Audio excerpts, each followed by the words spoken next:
for your words of wisdom. Now, I would like to welcome and introduce our eminent speaker of today's session, Professor Ajay Kumar Chauhan, who is presently serving at Research Shiksha, New Delhi. Professor Ajay is working as an independent consultant of quantitative methods. He is also working as a visiting faculty with various top B schools, that is MDI, IMG, NM, IMS, IIFT, and many more. He has published more than 25 international research papers and 3 books. Along with this, he is a well-known trainer of data science and analysis. He has conducted more than 500 national and international training workshops on topics such as financial econometrics, time series analysis, structural equation modeling, and others. Once again, most welcome, sir, to this session, and their queries in the chat box during the session. Now, over to you, sir. Over to you. Okay. Good afternoon to all of you. The topic on which I'm going to speak today, the non-parametric test. And I have a experience about the parametric and non-parametric test that the scholars are having a lot of confusion between the two types. Okay.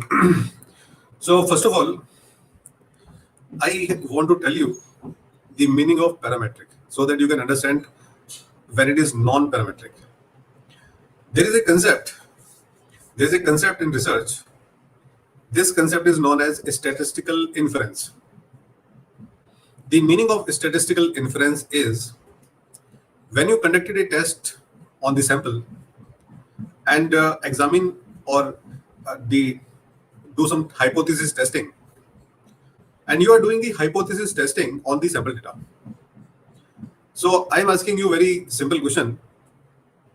The results of the hypothesis testing is applicable on the sample or it is applicable on the population.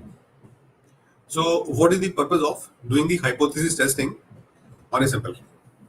And I hope you are guessing it, but I'm telling you the right answer. So whenever we do the hypothesis testing on a sample, the conclusion should be made on the population. Like for example, if you are making a dish, vegetable or rice or something in your home, and if you give a sample to the person to taste, so whatever he will say to you is not for the sample. So he will say about the whole dish, right? For example, if you go to a sweet shop and ask the shopkeeper that I want to taste this sweet, so he will give a small piece to you for tasting, and after tasting it, you have to decide on the population, not on the sample, right? So this is the basic concept of the parametric, that we do the testing on the sample, but conclusions are made on hypothesis or population. So this is the concept of parametric. So in parametric, the conclusion are made on the population, not on the sample. So parameter means something which is related to the population. Now in many cases, what happens that you are doing a test for the sample, but cannot conclude for the population. So it means your conclusions are not applicable on the population. This is one problem that we have in the non-parametric. So parametric means you can generalize the results. Non-parametric means you cannot generalize the results. So this is the broad classification between the parametric and non-parametric. Okay, so I hope you understand what is the difference between parametric and non-parametric. In parametric, conclusions are made from the population. In non-parametric, we want to understand and make the conclusion on the sample. Normally, we are not 100% confident that we can make conclusions on the population. Like for example, if I go to the some city, and found that some of the people are very naughty, so I cannot say the whole city is naughty, because on the basis of very small sample, I cannot make any conclusion about the population. Now the question is that what makes the difference between the population, between the parameter and the non-parameter?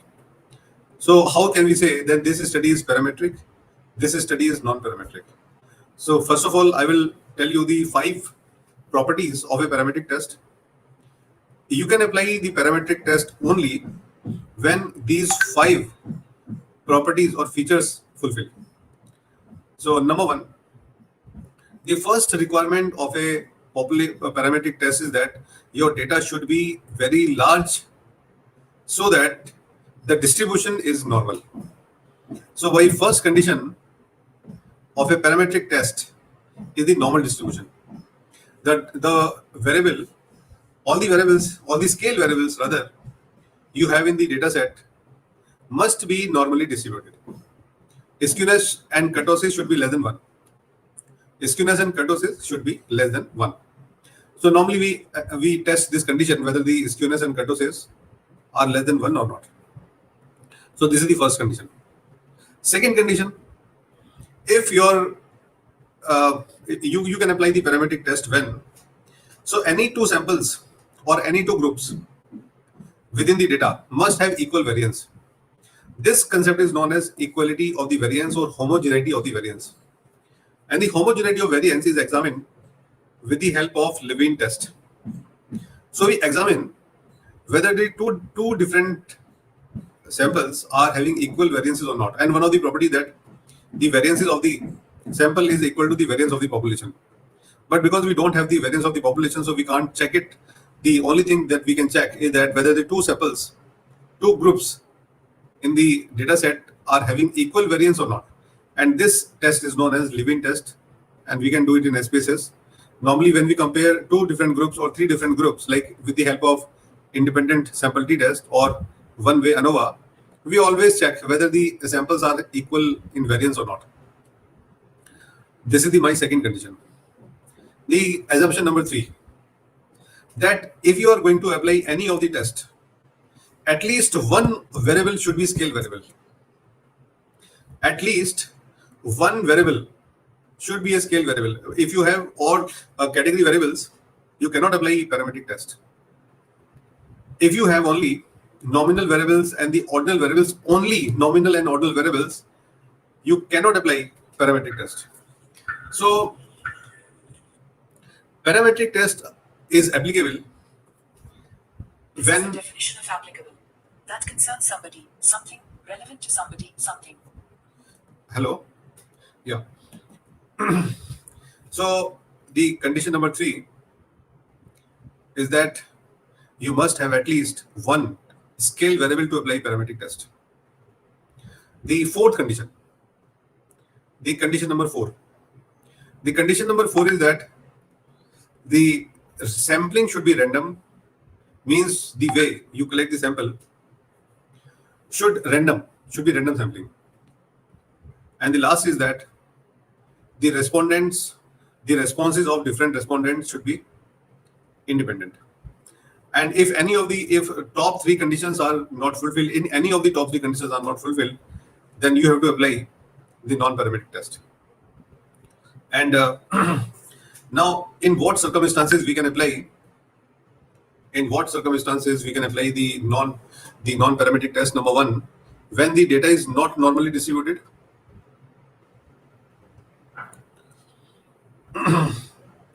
Okay, so I'm getting messages from the organizers, and I request you to keep patience because I designed my lecture accordingly. Please be patient. So now the condition is that if you don't understand these concepts, you cannot understand non-parametric. I'm telling you. So what is the non-parametric? So once we understand the parametric, so we can easily understand the non-parametric. Non-parametric means when the condition number 1, condition number 2, and condition number 3 of parametric test is not fulfilled, then we can move to the non-parametric. So there are 2 special conditions when we can move to the non-parametric. Number one, when the data is not normal. Number 2, when you are dealing with very small samples and you are dealing with only the scale, the ordinal variables and the nominal variables. Okay, so with this command, I'm going to share my screen. And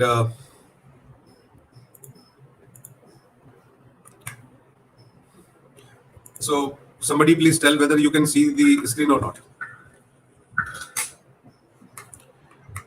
Yes, sir, it is visible. Okay, thank you. Now, non-parametric test, as I told you, is applicable in only two conditions: when your sample size is less than 30, very small, and condition number two is that you are having only nominal or ordinal variables. So there are four or five non-parametric tests I am going to discuss today.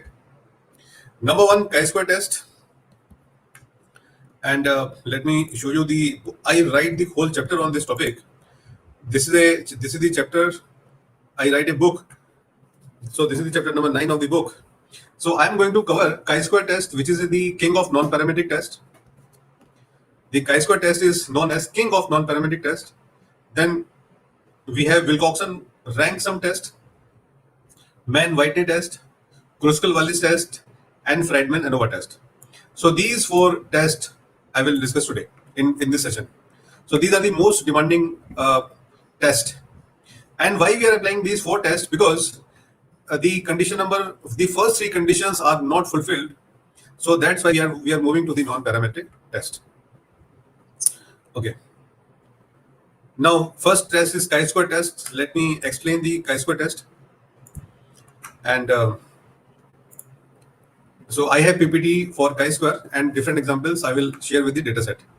So first of all, in chi-square test, I want to tell you about five things. Number one, where it is applicable, what is the assumption of chi-square, hypothesis, applying, application, and association.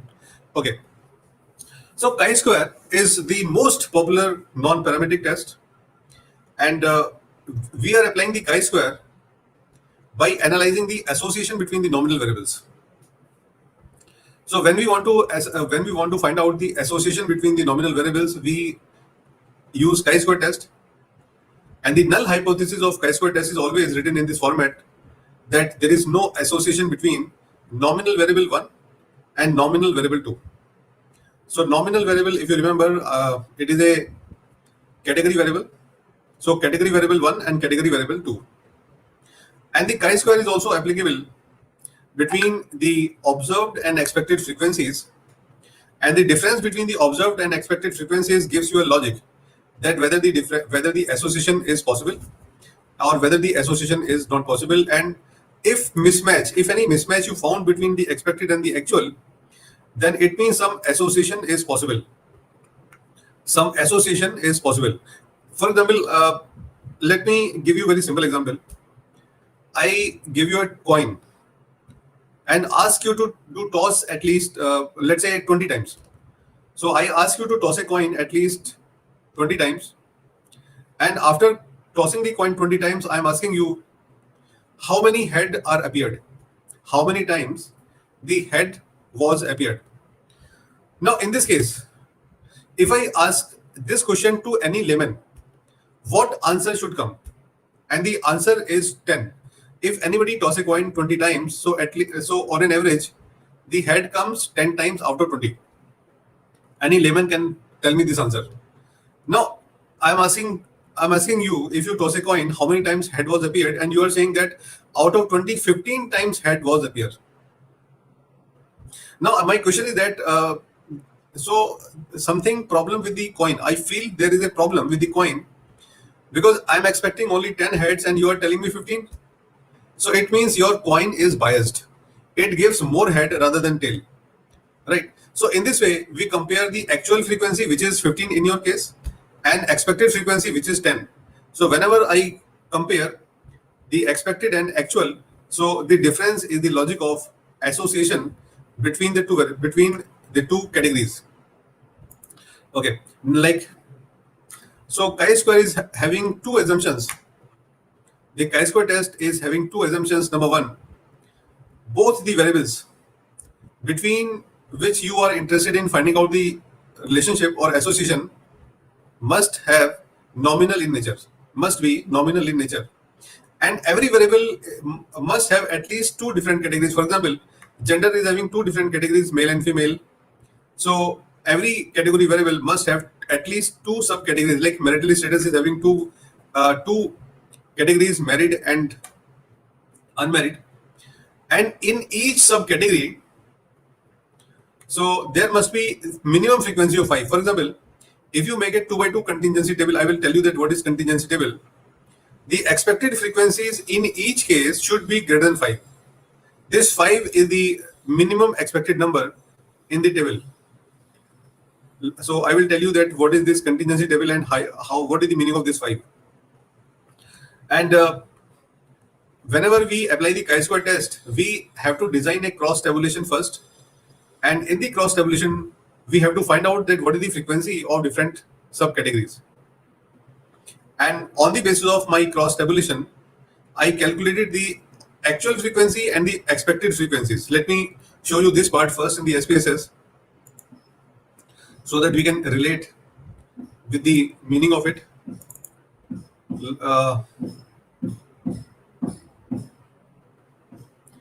Okay, I start with this example.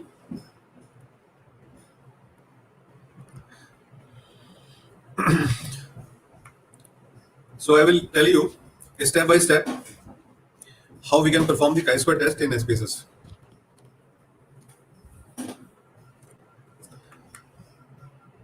Okay. Now, in this case, we are having two category variables. So a company is experimenting about on the employees in order to increase their performance. So there are 3 experiments: experiment number 1, experiment number 2, and experiment number 3. So there are 3 experiments, and after doing the experiment on the 3 different groups, we want to find out that where the performance is the best, where the performance is average, and where the performance is poor. Or you can imagine that we are having 3 different groups. In one group, we do the experiment 1. In second group, we conducted the experiment number 2. In third group, we are conducting the experiment number 3. So first of all, I am showing you how to make the cross tabulation between them. And experiment and performance I am taking in the row and column. Okay. Now the table you can see here. So this table is known as contingency table. So this table is telling you that in every group there are 30 participants. And out of the 30 participants where we conducted the experiment number 1, 20 is showing best performance, 5 is showing average performance, and 5 is showing poor performance. Now, I'm asking you how many cells are there in this table? 1, 2, 3, 4, 5, 6, 7, 8, 9. Why 9? Because this is 3 by 3 table. So there are 3 subcategories in the variable number 1. There are 3 subcategories in the variable number 2. Don't include the total into it. So this is a 3 by 3 matrix, and number of cell is 9. So more than 80% of the cell must have the frequency more than 5. So there is only one cell where the frequency is less than 5. So that is fine, no problem at all. More than 80% of the cell must have the frequency more than 5. So this is the meaning of, I write here second part, you just read it. In the 2 by 2 table, the expected frequency in each case should be greater than 5. In larger contingency tables, the rule is that all expected count should be greater than 1 and no more than 20% of the expected count should be less than 1. Or in other words, 80% of the cell must have the frequency more than 5. So I write this here, 80% of the expected cell count is greater than 5. Okay. Now after that, the frequency is observed frequency. From observed frequency, we calculate this expected frequency. We also calculate expected frequency by using this formula. And let me show you the expected frequency also here. If I go to the analyze, descriptive, cross tab, and go to cell, if you click on the expected frequency, so you can also see that 11 is expected, 20 is actual, 9.7 is expected, and 5 is actual. So we are having the expected frequencies and the actual frequencies in this table. Now this is the basic table that we are going to use in chi-square test. Okay, so how to use chi-square test? Now we apply the Pearson chi-square test on this table. Pearson chi-square test is showing you the difference between the observed and the expected. This is observed value, this is expected value, and this is expected value. So we apply this formula, and one thing by common sense you can analyze, if observed and equal are same, this value is 0 and chi-square value is also 0. So the most ideal value of chi-square is 0. The most ideal value of chi-square is 0, and larger the r-square, it means observed and the expected are different from each other. The expected and the observed values are different from each other, and more they are different, higher is the value of chi-square. So chi-square, the value will tell you that how much observed and the expected are different. And after that, the calculated value of Pearson chi-square is compared with the table value at 5% level. Degree of freedom of chi-square is rho minus 1 into column minus 1. And if the calculated value of chi-square is greater than critical value, the null hypothesis can be rejected. Okay. Now, after analyzing the chi-square value, we have to find out the strength of the association. Now, I want to find out that if association exists between the two variables, what is the strength of the association? So, strength of the association is measured by phi value, which is applicable in 2 by 2, and in more than 2 by 2 contingency table, we apply Cramer V. So let me explain you with the help of the analysis. Now suppose I want to apply the chi-square test between the data set. So this is my data set. I have two variables. So first variable is also nominal, second variable is also nominal, and I want to examine the association between the two. So what is the complete command of chi-square? So I go to the cell, select observed and the statistics, and in the statistics I click on the chi-square and phi and Cramer. So these are the must to calculate values in chi-square test. And let's okay.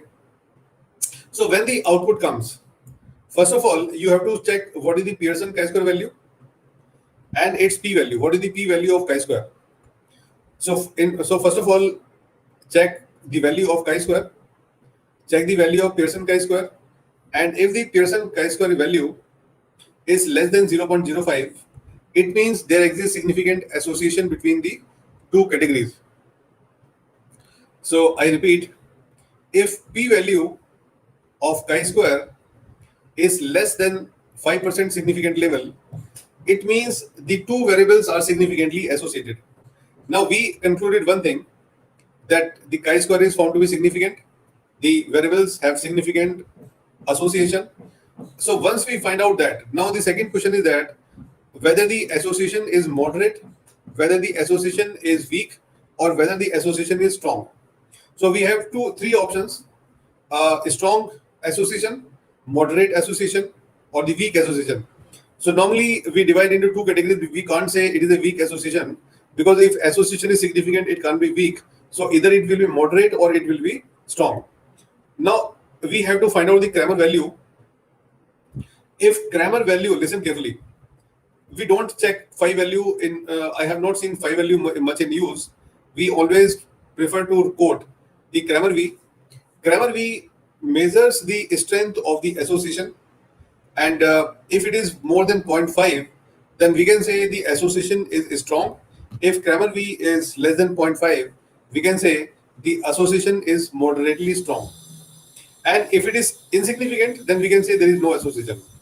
So in this way, we conclude that whether the association is a strong association or whether the association is a moderate association. Now, the next is we have to check this contingency table. So why I'm checking this contingency table? Because I know that there is a significant association. The association is moderately strong. Now I want to find out where the association exists. Association, if association is there, so where is the association? Association hai kaha? So we have to find out where is the association. Now association we have to find out by comparing the actual values with the predicted values or expected values. Now my experiment 1. So in case of experiment 1, the best performance. So because we want best performance, so I'm comparing only this column. In experiment number 1, the expected best performance is 11, actually is 20. In experiment number 2, the expected best performance is 11 and actually is 10. No, not much difference. In experiment number 3, the expected best performance is 11, but actual best performance is 3. So I conclude that the experiment 1 is giving me best performance more than expected. So this is my conclusion from the chi-square test, that from all the tables, my conclusion is that the experiment number 1 is giving me best performance, which is more than expected, because we are expecting 11 and the actual is 20. So there are 3 conclusions of the chi-square test. Number 1, whether the association between the variables is significant or not. Number 2, what is the strength of the association? And number 3, where is the association? So if you answer 3 questions, it means your chi-square is complete. So for practice, I'm doing one more exercise. Let's see this. Okay. So here first of all I'm explaining you the data.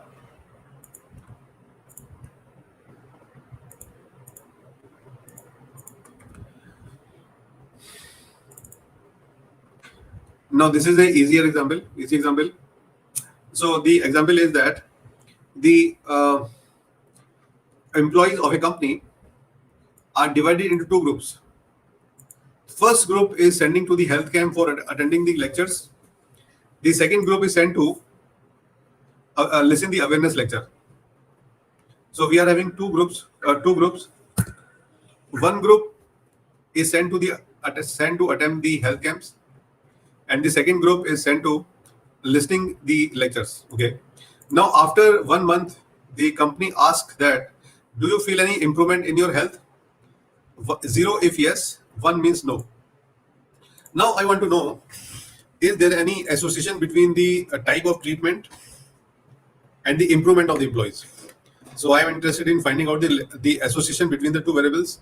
Both the variables are nominal in nature. So I am going to compare the descriptive, cross tab, 1 variable in the row, 1 variable in the column, statistics, chi-square, and for chi-square, and phi and grammar is for analyzing the strength of the association. Then we go to the cells. I want to compare observed and expected. Continue and okay. Now my first question is that, is the association significant? The answer is yes. Why? Because Pearson chi-square value and all other tests showing me significant p-value. So my first question is that, is the association significant? Answer is yes. My second question is, what is the strength of association? The answer is, it is moderately strong, because 0.356 is representing that there exists moderately strong association between the 2 categories. Then my third question is, where is the association? If association exists, where is the association? Now my answer is that who improve health camp, expected improvement is 14.4, actual improvement is 28. Awareness lecture, so the expected improvement is 61.6 and actual is 48. So my conclusion is that health camp leads to better health improvement. So my conclusion from this exercise is that the health camp leads to better health improvement of the employees. So in this way, we can run chi-square test. So I hope you understand chi-square test. Now we are moving to the next test. Now, before moving to the next test, I want to explain you the concept of rank. Because all the tests which I'm going to explain you, Wilcoxon, Mann-Whitney, Kruskal, and Friedman. So all the 4 tests, like Wilcoxon, Mann-Whitney, Kruskal, Friedman, all the 4 tests actually depends upon the rank system. Now we have to understand what is the meaning of rank. So first of all, I am going to show you what is the meaning of rank. So this is a data set, and we will use this data set for the Mann-Whitney test. Okay. Now, before going to the next, I'm just going to show you how ranking is performed. Like for example, I'm saying that these are some of the numbers, and I want to convert these number into rank. So this is the number, and this is the rank, right? Okay. See, the lowest number is 2. So I will give this rank number to 1. So 3 comes 2 times, 1 and 2. So it means they come on second and third position. So their rank is 2.5 and 2.5. they will share the equal rank because they are holding the position second and third. So the average of second and third is 2.5. So I put 2.5, 2.5. Similarly, 4 comes 3 times and it's hold the position of 4, 5, 6. 4, 5, 6. So I put 5, 5, 5 because the average of 4, 5, 6 is 5, 6. Then we are having 7th and 8th position. So 7.5 and 7.5. So in this way, we can convert the numbers into rank. And if you don't understand the ranking system, you cannot understand any of the non-parametric tests I'm telling you. So you have to understand what is the concept of rank. So I'm giving you one more example. Like in this case, in the yellow portion, or okay, actually we calculate the combined rank. So we are having 2 groups here. One is pre and second is post. In pre group, there are 20 people. There are 20 people in the pre group, and I'm calculating the rank of each. So you can see that the highest number is 20 and 20, and okay, highest number is 35, or the lowest number, I think the lowest number is 13. So 13 is the lowest number. So 13 and 13 comes 2 times. 13 and 13. So they are holding the position of 1 and 2. The half of 1 and 2 is 1.5, 1.5. So all the non-parametric tests, whether the Mann-Whitney, Wilcoxon, or any other Kruskal-Wallis, Fredman, ANOVA, all the 4 tests are based on ranking system, and they will applicable on the rank, not on the number. They are applicable on the rank. So you have to understand the meaning of rank. Now we are going to start the Mann-Whitney first.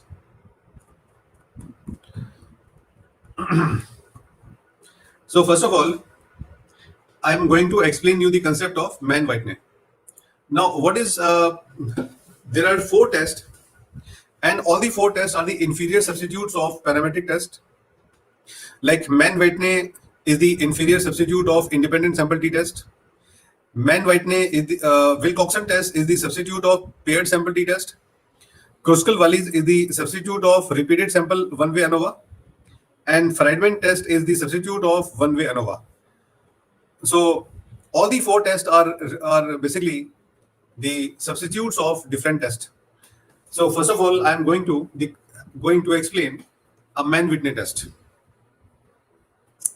Okay, so let me open the data first.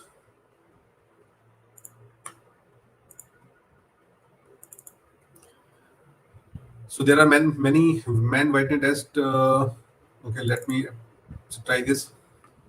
Okay, so this data set I took from the Andy Field book. So in this data set, you can see carefully, there are 20 people. There are 20 patients. And these 20 patients are suffering from the depression. So BDI is a measure of depression. Their depression level is measured on Sunday initially. Then the first group some drug is applied. So their doctor give the drug to these 10 people, and to the next 10 people they provide only the alcohol. No drug, only the alcohol. So on Sunday, their depression level is examined.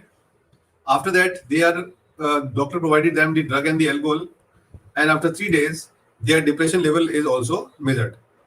So this is an experimental design, and in this experimental design, we want to know that which is more effective, the drug or the alcohol. So we have to find out that which is more effective.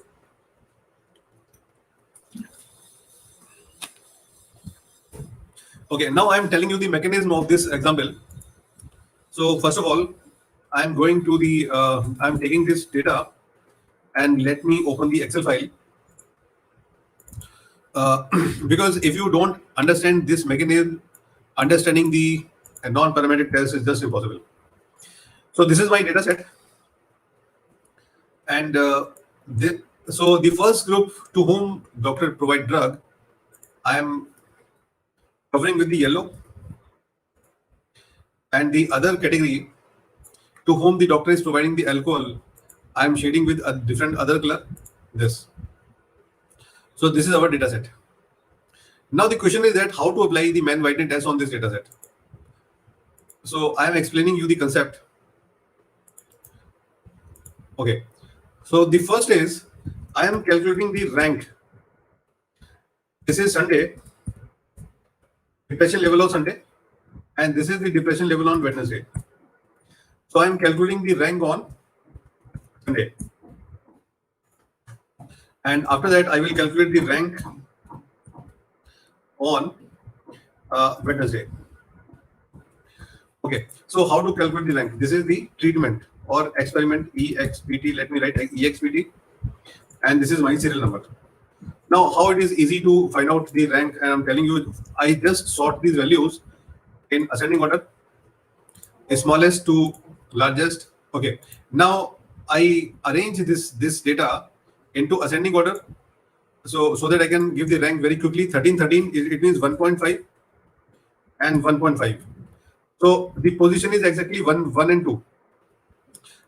Then 14 is 3, 15, 15, 15. So they are holding the position in 5, 4, 5, 6, 4, 5, 6. So I can give 5, 5, 5 because 15, 15, 15 are holding the position 4, 5, 6. So the average of 4, 5, 6 is 5, 5, 5. So then we are having 4, 5, 6, 7, 8, 9, 10. 7, 8, 9, 10. So the average of 7, 8, 9, 10 is 8.5. So I am giving 8.5, 8.5, 8.5, 8.5. So the actual position is 6, 7, 8, 9, 10. So 10 up to 10th we already provided the rank. Then this is the 11th. This is 12, 13, 14. It means 13, 13, 13. So we provide the equal rank. In fact, they are 12, 13, 14. 15, 16, 15.5 and 15.5. Similarly, we can give rank to the 2020, which is 17, 18, 17.5 and 17.5. Finally, we have the rank 19th rank and the 20th rank. So in this way, we provide the rank. Now I'm giving the rank to the Wednesday.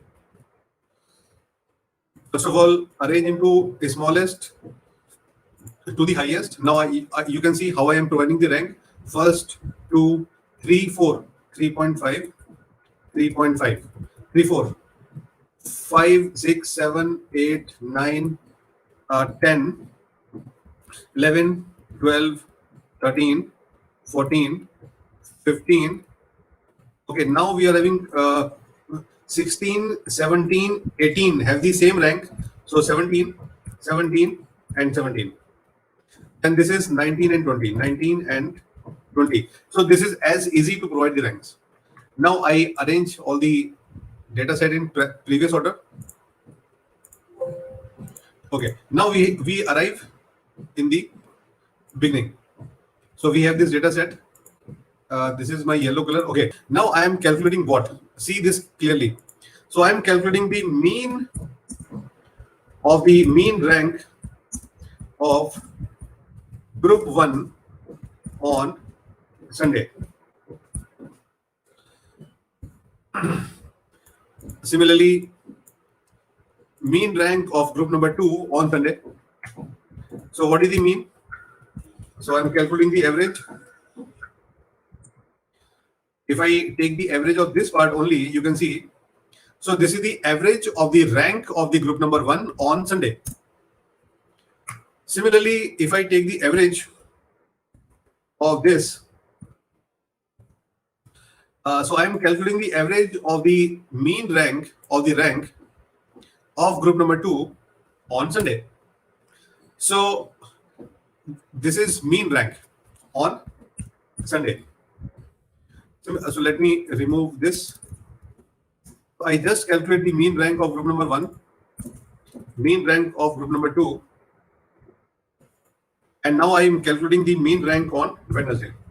And I just copy and paste because it is referencing. The referencing wheel is working here. So this is our answer. Okay. So now I am asking you, can we say the mean rank of the two groups on Sunday are same? Or can we say the mean group of the mean rank of the two groups on Wednesday are same. So this answer we will get from the Mann-Whitney formula. So what is Mann-Whitney formula? The Mann-Whitney perform a formula. So answer, I'm showing you the formula, Mann-Whitney. Yeah. So this is the Mann-Whitney formula, N1, N2, N1 plus N2. This is the formula. And now, because we are going to do it in SPSS, so I'm showing you in SPSS. So first of all, I show you manually, and now I'm showing you on SPSS so that you can relate the things. Okay, so I am applying the analyze non-parametric test, and you can see that I clicked on two independent samples because Mann-Whitney is the substitute of t-test, independent sample t-test. So I am taking the two values, Sunday and Wednesday, comparing the drug, and in drug I'm giving 1 and 2. 1 means drug and 2 means alcohol, and click OK. Now see this. On the Sunday, the average rank is 11.95 and 9.05. So I am showing you 11.95 and 9.05, right? So the software actually, the whole non-parametric family depends upon the rank system. If you understand the rank system, the non-parametric tests are easy to understand. Okay, now let's see the results. So you can see on Sunday, the mean rank of group number 1 is 11.95. The mean rank of alcohol is 9.05. Now the question is that are they same? Are they same?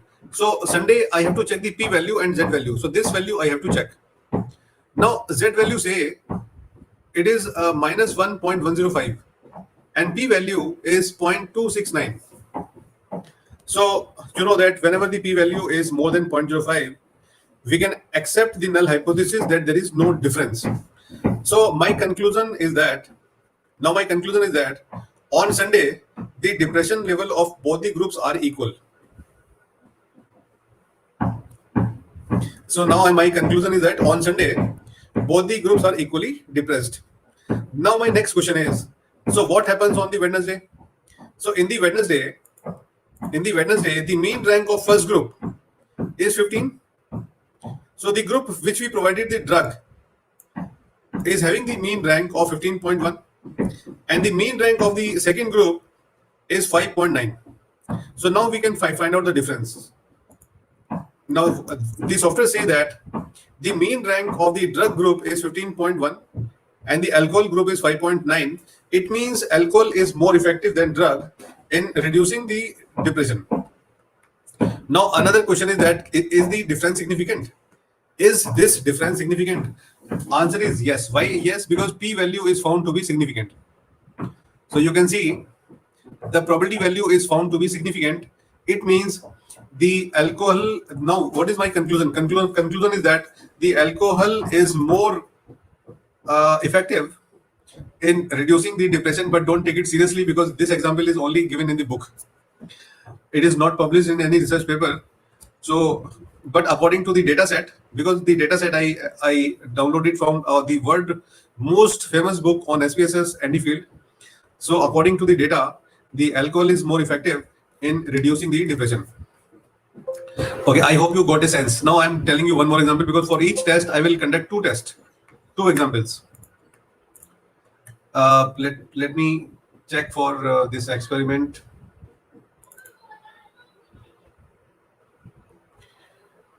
Okay, this is a similar example.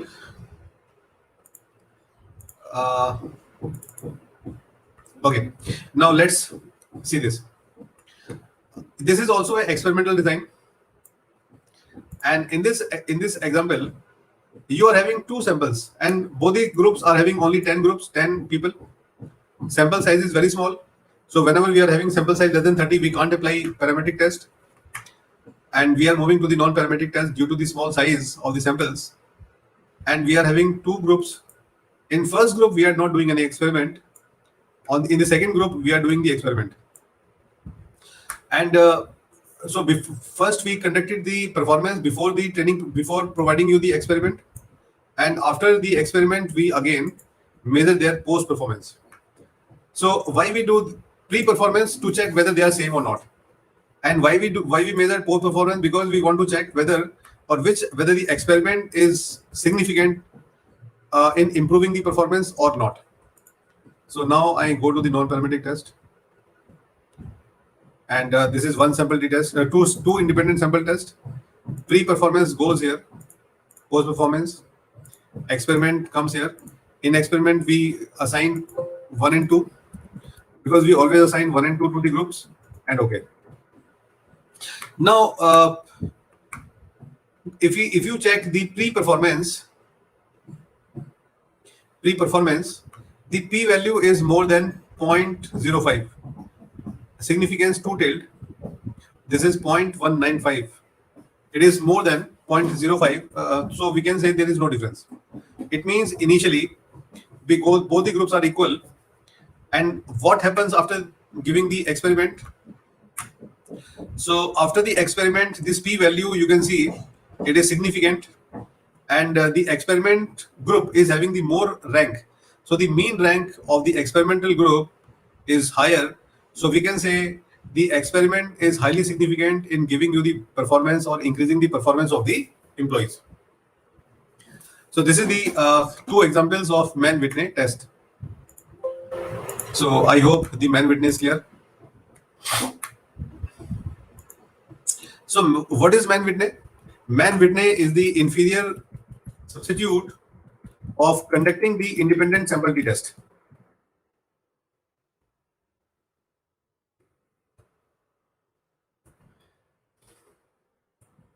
So I'm showing you the basic definition of Mann-Whitney.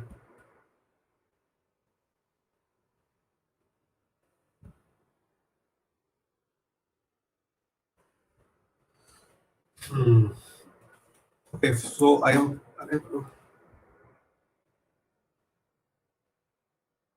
So this is the command. This is the formula.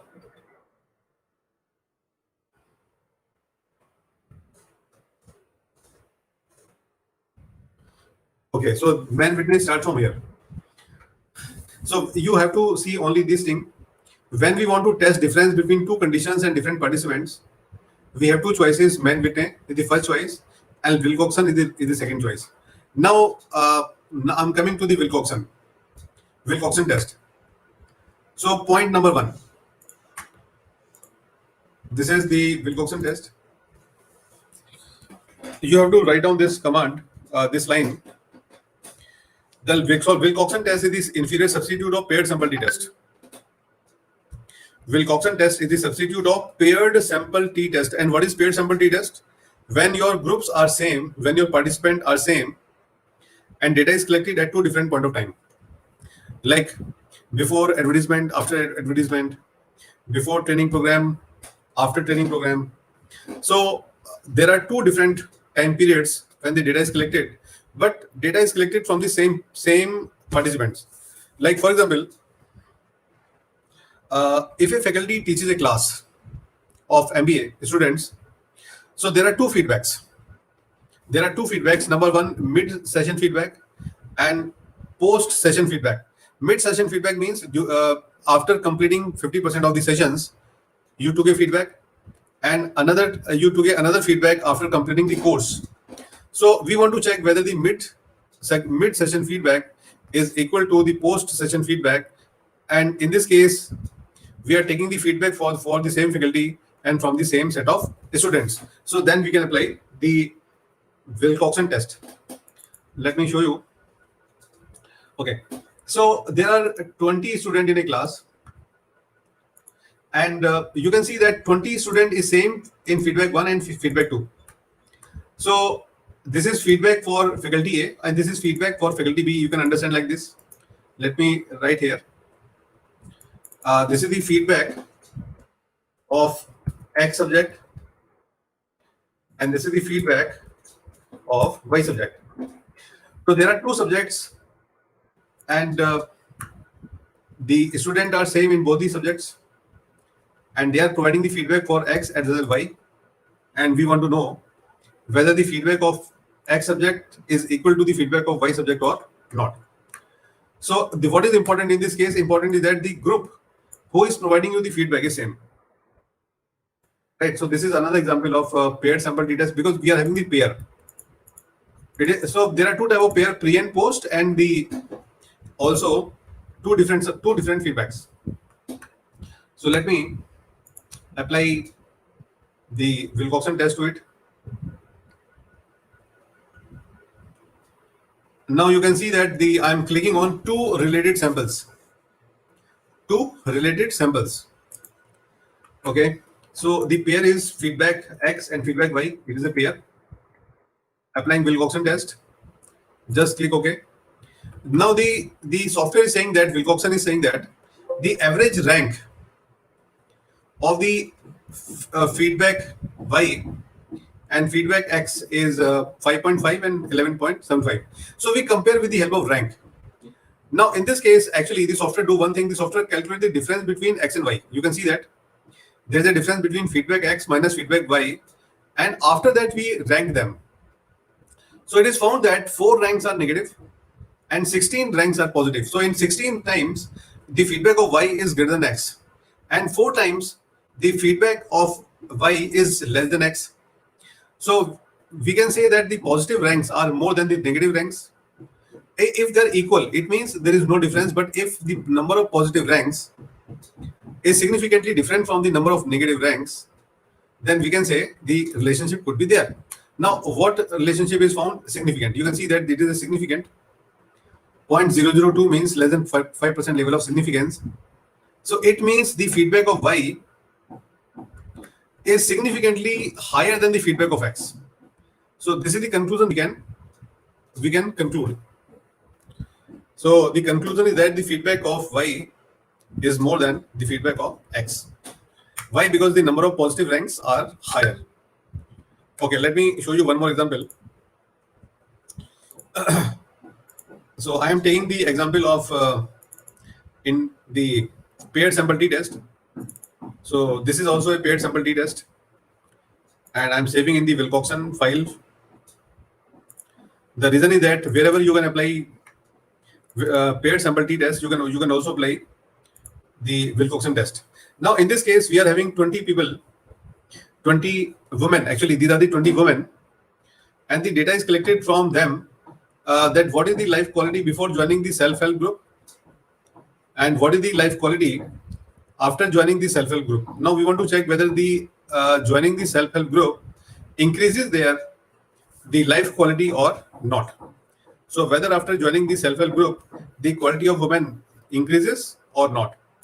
So again, I'm going to the non-parametric test, legacy dialog, 2 related samples because it is paired sample, and I'm taking the pair here. Okay. Now you just see the positive ranks. All the 20 ranks are positive. All the 20 ranks are positive. So we can say the joining of the self-help group significantly increases the life quality of the women.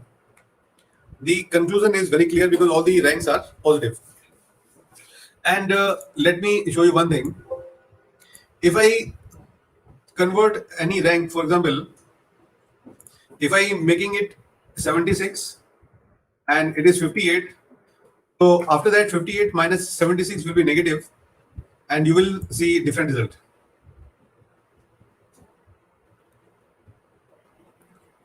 Two related sample, and now you can see that 19 times for 19 women the rank is positive.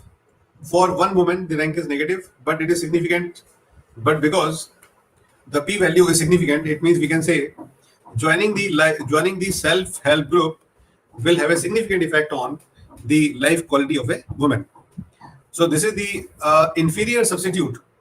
So Wilcoxon is the inferior substitute of paired sample t-test. Mann-Whitney is the inferior substitute of independent sample t-test, and Wilcoxon test is the inferior substitute of paired sample t-test.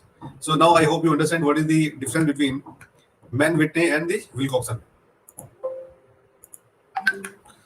After that, we are moving to the next, that is Krustal-Wallis. So let me take you to the Krustal-Wallis page.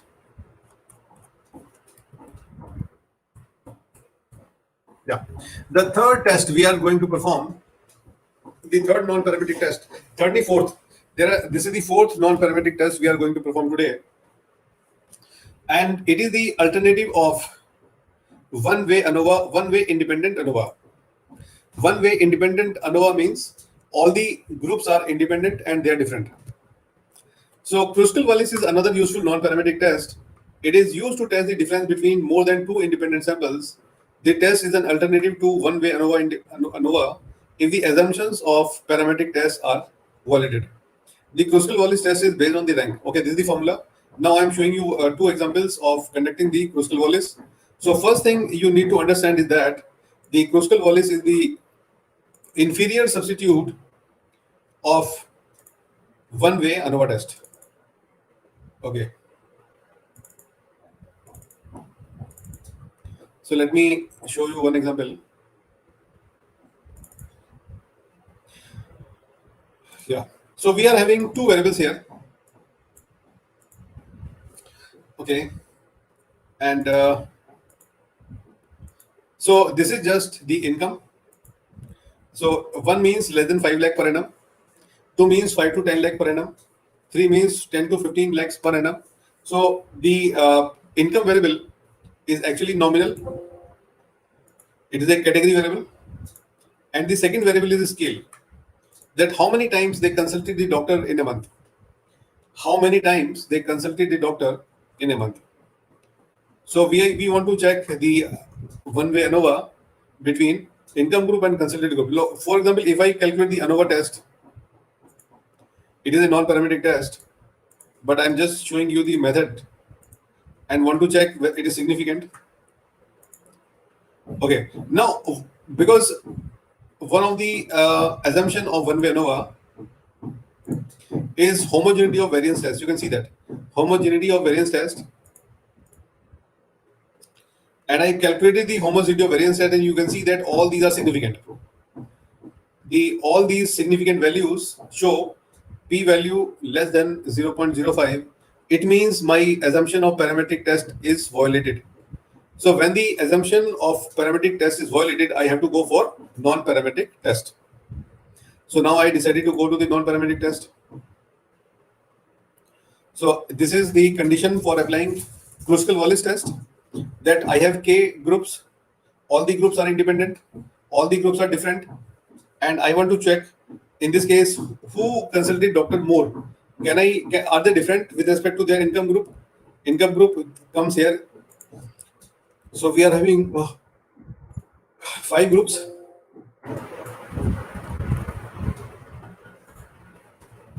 We are having the 5 groups, and we want to compare how many times they are consulting doctor, whether they are significantly different or not. And Kruskal-Wallis is the test. Okay, now so you can see that the software is calculating the rank of each group.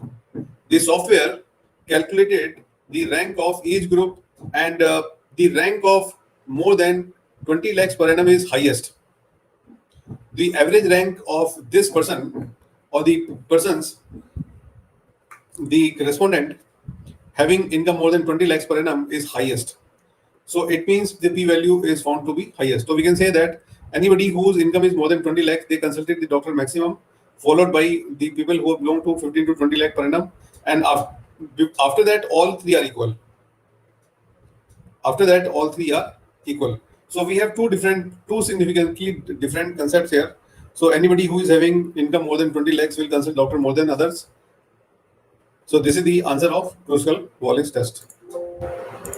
So let me explain you one more example.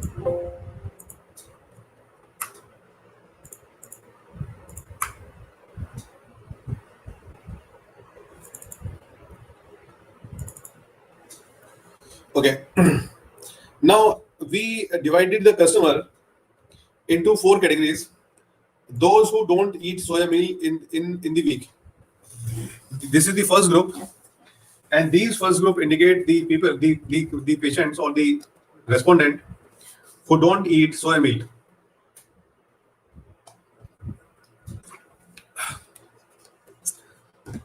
Then we have another group who they take 1 soya meal per week. Then third group who take 4 soya meal per week, and the fourth group who which takes 7 soya meal per week. Now we want to check whether the increase in weight is different in different cases or not. Now, first of all, I want to apply one ANOVA, and okay, this is my category variable, and I'm examining the assumption of non-parametric test, whether it is fulfilled or not. And the software is saying that the assumption is not fulfilled. So you can see carefully that the p-value of homogeneity of variance test is not satisfied. So this is one of the reasons of going to non-parametric test. So we are not applying the parametric test here because assumption is not fulfilled. Rather, we have to go for non-parametric test.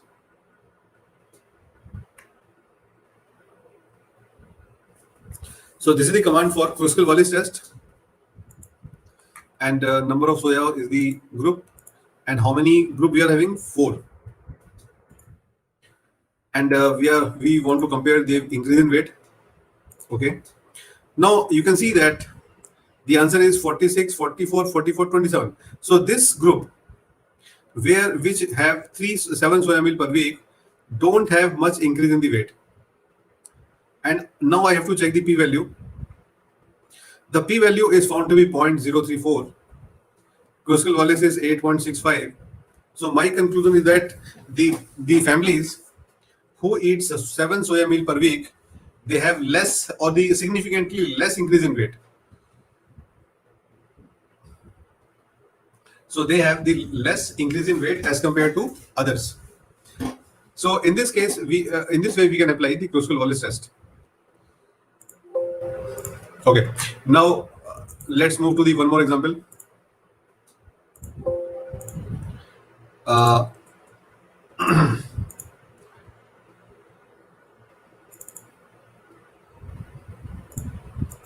Okay.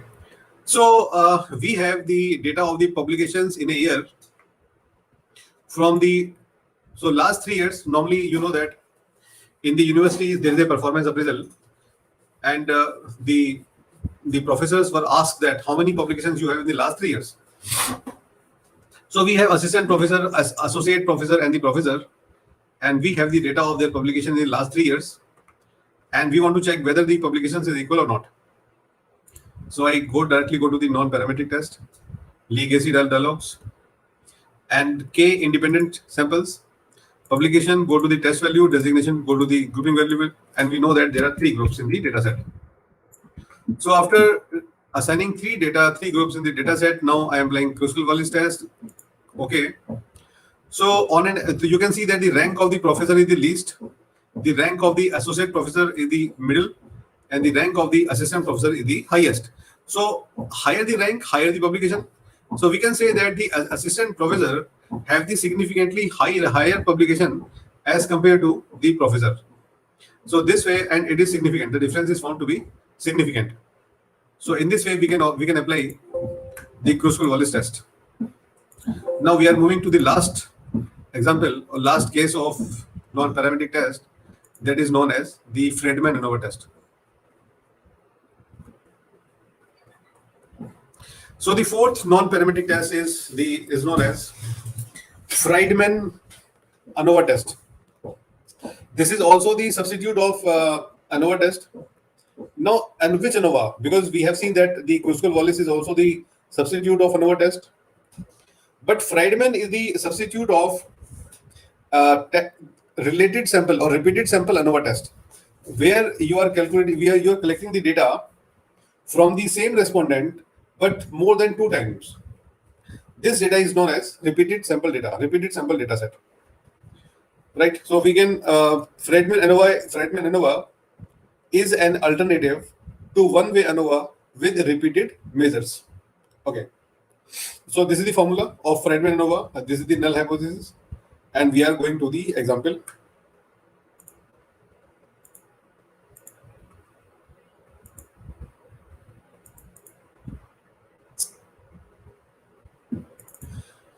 Okay. So assume that a faculty decided to teach the students using 3 different methods. So he decided that I will teach chapter number 1 with the help of Blackboard. I will teach chapter number 2 with the help with the PPT, and I will teach the chapter number 3 by case study method. So in this case, students are same, and the faculty teaches the student using the blackboard, and I didn't measure their feedback. Then they teach.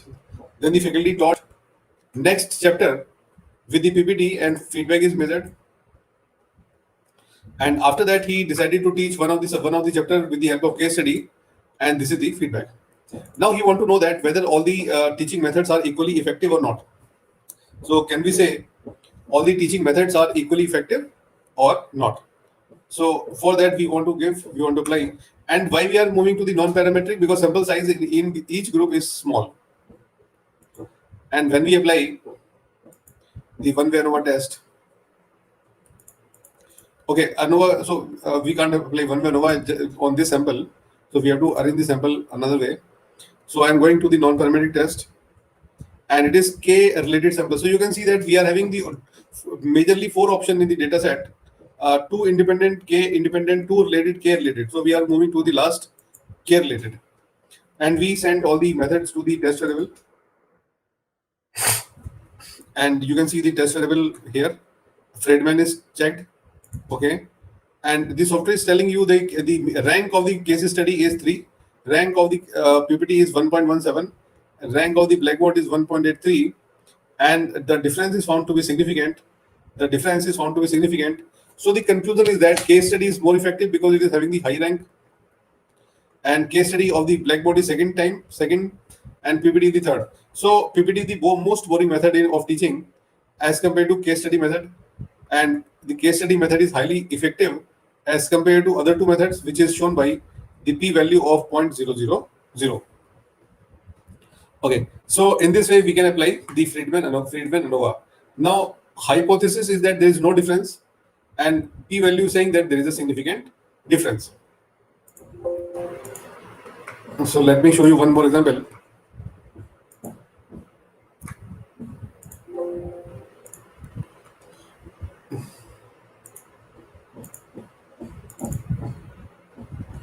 Okay. So this is like a experiment. Like for example, if you join a health improvement program or a weight loss program, so your weight is measured in the beginning. Assume that 10 customers. So these are the 10 customers. So these 10 customers join the weight loss program. In the beginning, the weight was this. In the month 1, the weight was this. After the 2 months, the weight was this. So we want to check whether all the participants are able to significantly reduce their weight or not. So analyze dimension reduction, no non-parametric, K-related samples. Why related? Because all the participants are same. And just apply. So you can see that initially the weight was less. It increases after 1 month also, and also increases after 2 months. Is this significant? Answer is no. So if you check the p-value, saying that there is no significant change in the weight. There is no significant change in the weight. Okay, so with this, I closed my session. I